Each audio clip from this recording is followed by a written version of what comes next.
तो खालिस्तान मूवमेंट में terrorism, youth का ड्रग्स के साथ जो एक इंटरेक्शन हुआ, उसने एक ऐसा ट्रैप पंजाब में फैलाया कि जो अभी तक ख़त्म नहीं हुआ है। और उसके चलते जो वहाँ पे मजहबी सिख हैं, जो दलित सिख हैं, उनको बहुत ज़्यादा डिस्क्रिमिनेशन झेलना पड़ता है।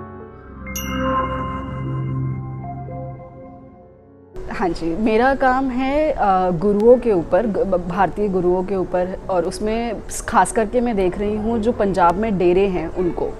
तो मैं ये समझने की कोशिश कर रही हूँ कि जब सिख जो कि अपने धर्म को अगर धर्म के अनुसार अगर देखें तो सिखों को एक लिविंग गुरु को फॉलो करना अलाउड ही नहीं है, क्योंकि उनका गुरुशिप जो है वो एक गुरु ग्रंथ के अंदर अब मतलब इन्वेस्ट कर दिया गया है। लेकिन उसके बावजूद सिख जो है वो गुरुओं को फॉलो कर रहे हैं जो कि लिविंग गुरुज हैं, और बहुत तो सिख धर्म के भी नहीं हैं, तो they are even following Hindu gurus.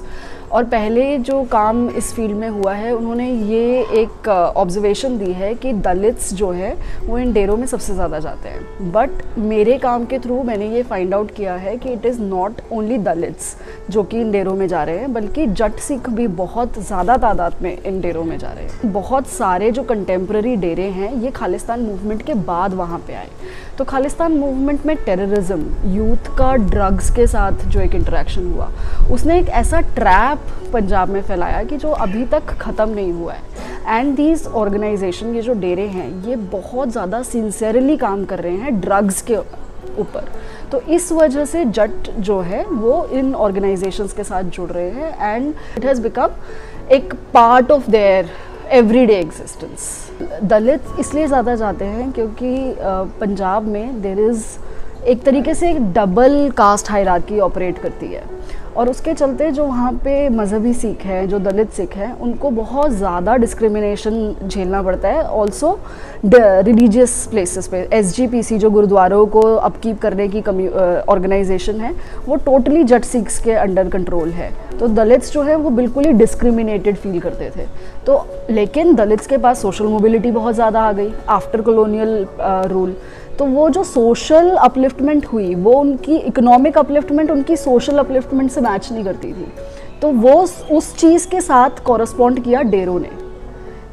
डेरों ने जो दलितों की इकोनॉमिक इन्फ्लुएंस था, जो इकोनॉमिक प्रॉस्पेरिटी उनके पास आई थी, उसके ऊपर कैश इन करके अपनी प्रॉस्पेरिटी निकाली। तो इस तरीके से दलित ज़्यादा जुड़े, और महिलाएं इसलिए ज़्यादा जुड़ती हैं क्योंकि पुरुषों में व्यसन बहुत है पंजाब में। ड्रग्स का व्यसन है, शराब का व्यसन है, और ये डेरे जो हैं उनको लगता है कि ये हमारे पतियों को बचा लेंगे, तो इसलिए महिलाएं जो हैं वो ज़्यादा जुड़ती हैं। स्पिरिचुअलिटी का तो मीनिंग पहले ही होता था कि अगर आपको ईश्वर को देखना है, अगर आपको ईश्वर को जानना है, तो आपको एक गुरु की आवश्यकता है। तो गुरु जो था एक ब्रिज की तरह काम करता था एक व्यक्ति और उसके भगवान के बीच में। लेकिन अब क्या है कि हर जगह कमर्शियलाइजेशन है, और कमर्शियलाइजेशन ने इसको नॉर्मलाइज कर दिया है कि अगर हमें गुरु से कोई सर्विस चाहिए तो हमें बदले में गुरु को कुछ देना ही पड़ेगा। तो ये एक तरीके से स्पिरिचुअलिटी का रीक्रिस्टनिंग हो गया है पूरी तरीके से मॉडर्न अवतार में। लेकिन हाँ, गुरु शिष्य परंपरा वही है, हार्ट एंड सोल उस मतलब इस सिस्टम का वही है, लेकिन उसकी पैकेजिंग बदल गई है। पॉलिटिकल इन्फ्लुएंस आता है क्योंकि ये बहुत बड़ी एक वोट बैंक है, ये जितने भी ऑर्गेनाइजेशंस हैं। अब जो इलेक्शन हुआ उसमें दिव्य ज्योति ने ओपन कॉल दिया कि भाजपा को सपोर्ट करना है। तो पॉलिटिकल उसमें भी एक गिव एंड टेक है।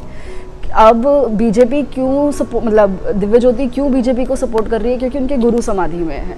गवर्नमेंट का सपोर्ट नहीं होगा तो उनको कल को गुरु को क्रिमेट करना पड़ सकता है, बट उनको वो बॉडी प्रिजर्व करनी है, तो उनको पॉलिटिकल सपोर्ट ज़रूरी है।